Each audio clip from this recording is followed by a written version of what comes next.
Good morning, you guys. Welcome to Coffee Hangout. Let's go over the disconnected husband recipe.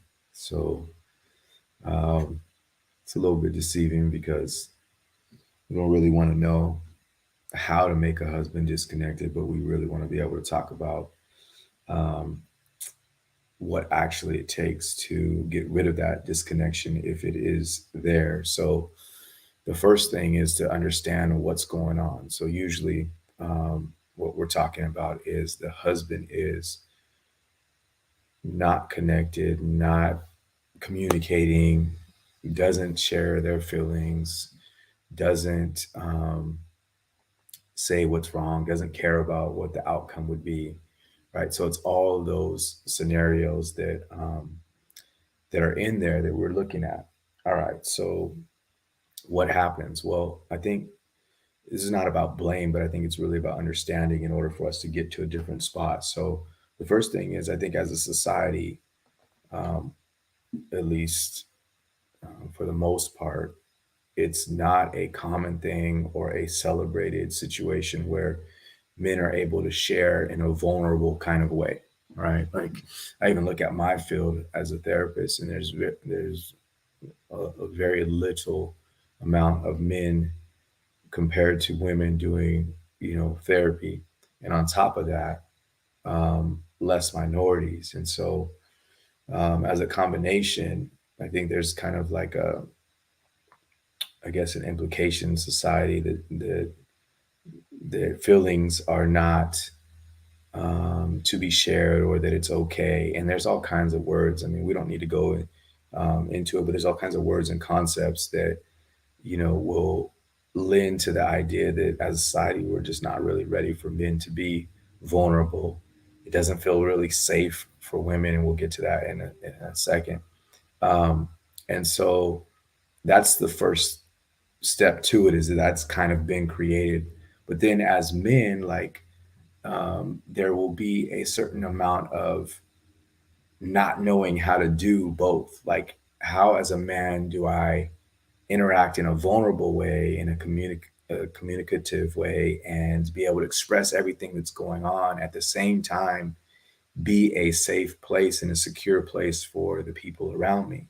We almost don't know how to separate the difference, and part of that probably even lends into how we treat women um, in general, and how we decrease and reduce their sense of emotions and their expression of emotions. And so it kind of all molds together and doesn't give permission um, to express in a way that's going to be useful in relationships. And so, what's going on there? Well, if the man takes on those concepts and never figures it out, they just go through hard things in the relationship or in the marriage, and never go to address what's going on. And then there just gets to be this gap of separation and communication. Now, what does that do? In turn, what that does in the relationship is it starts creating a disconnect in the relationship.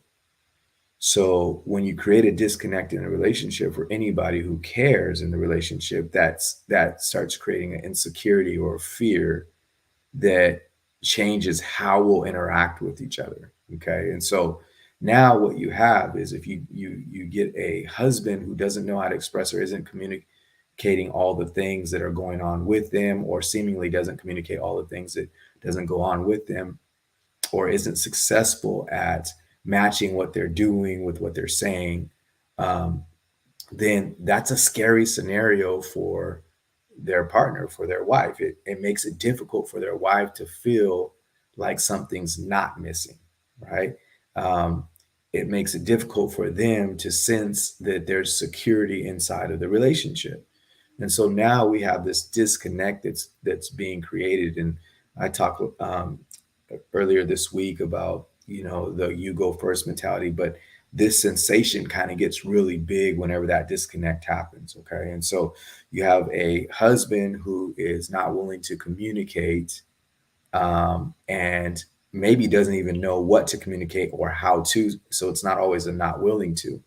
And then you now have a wife in this scenario who is um, on the receiving end of that and is scared that something is about them, or that there's something missing, or that their partner somehow is not present, right? And so all of those things are going on, and now we have a disconnect. Well, let's say the man decides, like, hey, okay, I'm going to get help and I'm going to figure this thing out, and they go to communicate. Then um, at any given time, the damage that's being done creates in the wife this heightened sense of fear, and now that emotion that the husband is bringing, the difference, can now create a clash because it's scary. It's scary for the wife. And when it's scary for the wife, the response to that scenario is oftentimes to take the vulnerable information that the man just gave and somehow put it in a way that isn't going to be effective for the man to be able to do that again, right? It's not going to be helpful. And so this has now created a huge disconnect, because what do you think the man is going to do if the man hasn't done his work in life, or in the relationship, or in the communication, or in his heart? Then he steps back and says, I'm not doing that again, because whatever communication has happened has already been turned against me. So there's a lot of possibilities here, for us to be able to look at what's going on. I'm not with the idea that says, like, wives, you need to be different, and then the husbands will be different. I'm not with that idea. And husbands, I'm not with the idea that we would say, like, somehow the wife has to do something else and then we'll communicate better.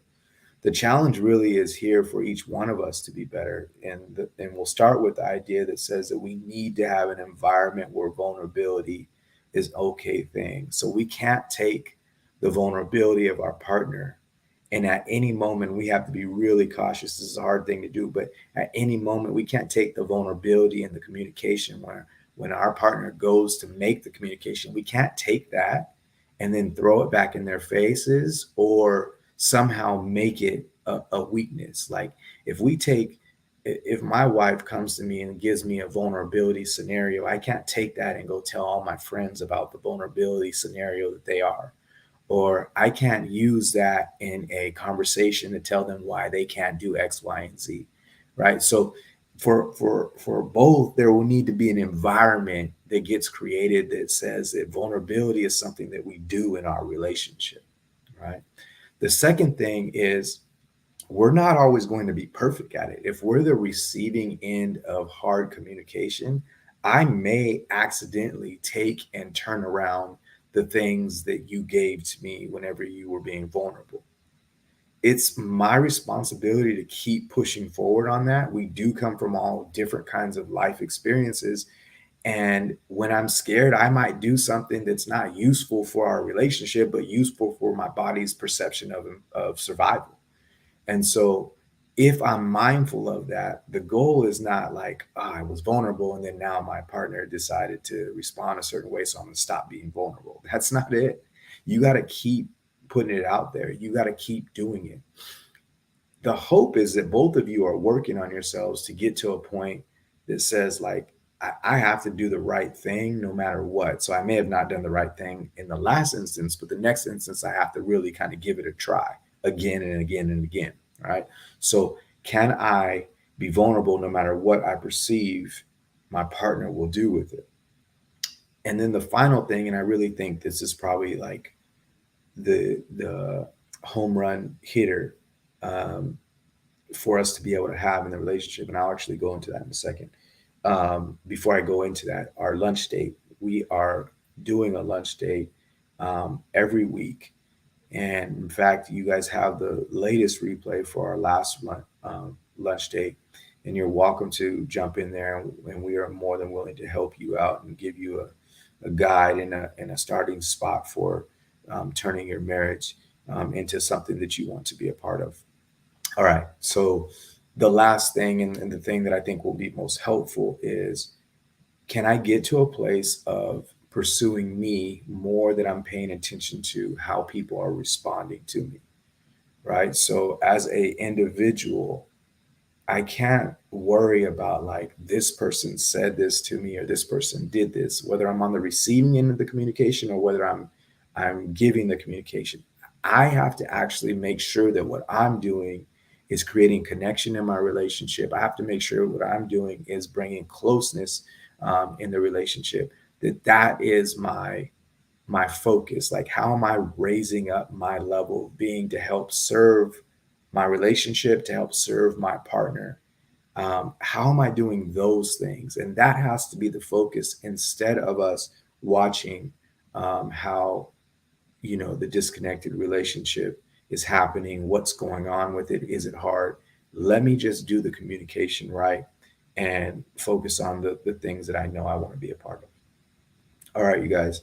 So I think that that's a huge starting point for us, just to get that shift in there. There's a lot of pieces that go on that will help you to um, get to being able to focus on that on a regular basis. But overall, that's going to give you what it is that you need to get started.